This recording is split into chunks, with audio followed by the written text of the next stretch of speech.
What has been the impact of the Dodd Frank financial reforms a year after they took effect? Well, it depends on who you ask. Former Labor Secretary Robert Reich says that Wall Street has effectively neutered the law. Meanwhile, Treasury Secretary Tim Geithner says that Dodd Frank has, in fact, put the financial system in better shape. With me now is one of the authors of that law, Congressman Barney Frank. Welcome to In Business, sir. It's good to talk to you again.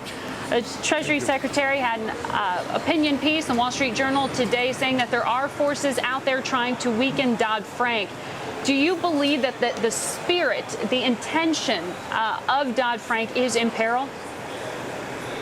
No, not overall. Both statements are true. There are people trying to weaken it. I do worry about the Republicans in the House not providing adequate funds to the Securities Exchange Commission and the Commodity Futures Trading Commission. And by the way, one of the leading financial executives in Boston, who I spoke to on Monday, wanted to make it clear that the financial industry wasn't for underfunding these. There are people who might wish that there were fewer rules by the SEC and the CFTC, but for them, the worst situation is to have those rules and have those requirements and not have people who are thoughtful and have the right equipment to put them into effect. And that's one of the worst things that's happened about the bill. One of the few bad things is that they have been starved of the revenues they need, for instance, to deal with speculation in energy. But that's not the business community. That's some Republican ideologues. And as I said, that's the worst possible. But in general, they are not going to get things repealed. Look, I come to you, I just come out of a committee meeting where the Republicans, incredibly to me, have a bill that would reduce liability for rating agencies. They want the rating agencies to be able to put something in a prospectus, or the seller of the asset to put it in a prospectus, but have the rating agencies' view be held to a lower standard of accuracy than anything else in the prospectus. I can't believe the American people want to see that. In fact, I don't think the American people want to dismantle an independent consumer agency. So no, there is no danger of them getting it repealed now, but there is a problem with them not providing the funds. Yeah, I mean, people I talked to at the SEC said they were underfunded to begin with, and nonetheless reducing some of that funding further. Is that the prime peril right now? Yes. The only one. Well, there's another one I'll get to, but let me give you an example. We mandated that the SEC set up an Office of Investor Advocate to protect the investors. The SEC has not been able to do that because the Republicans in the House Appropriations Committee won't okay it, and that's one of the areas where we're looking for funding. The CFTC is supposed to deal with a $600 trillion derivatives area, and they haven't been given the funds to do that. The other danger is an outrageous wrenching of the Constitution by Senate Republicans who've announced that they'll filibuster any confirmation for important jobs, so that a number of important jobs are left open because they're saying they'll filibuster them, and that's also a problem. But in terms of anything being passed, the Republicans haven't even brought anything to the floor of the House yet to repeal this because they know it's basically popular. They're trying these sideways attacks, and there's no chance that any law substantially repealing any part of this will go through. But the underfunding and the blocking of confirmations give us the worst of both worlds. A set of rules that are there, but ones that can't be efficiently put into place. I know Richard Cordray is the White House nominee to take over the Consumer Protection Bureau. I know you said he was the second best choice, but you're supportive of him.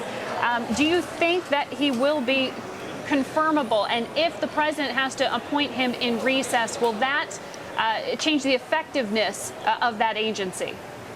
No, I do not think it will be confirmed because I take the Republican senators at their word. 44 of them, more than enough to filibuster, say they won't confirm anybody unless we weaken the law. They're taking the confirmation process and hijacking the legislative process. So no, they won't confirm anybody. And I believe that the president will make a recess appointment, and that will give full powers. And by the way, when the Republicans object to a recess appointment, having announced they wouldn't confirm anybody, for them then to object to a recess appointment is like somebody setting a fire and then complaining when you use the fire door.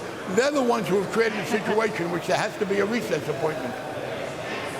Well, Republicans like Senator Shelby, who's got years of experience on the Banking Committee, say specifically one of their complaints with consumer protection is they want to create a commission rather than putting a lot of power in the hands of a single director. So, I mean, work with that concept for a minute. Would the creation of a commission like an SEC or others really change the effectiveness of the agency as you see it?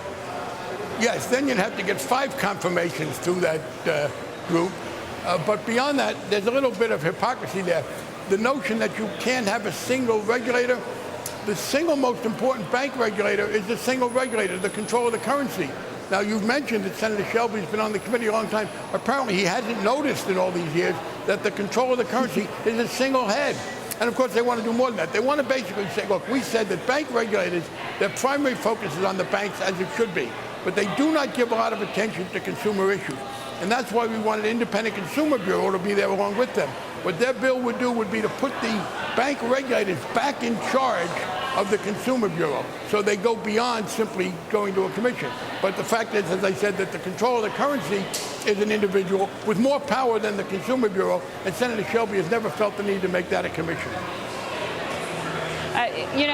Oftentimes a lot of this policy flies over people's heads, but this is important for anyone who invests in a bank, anyone who puts their money in a bank, period.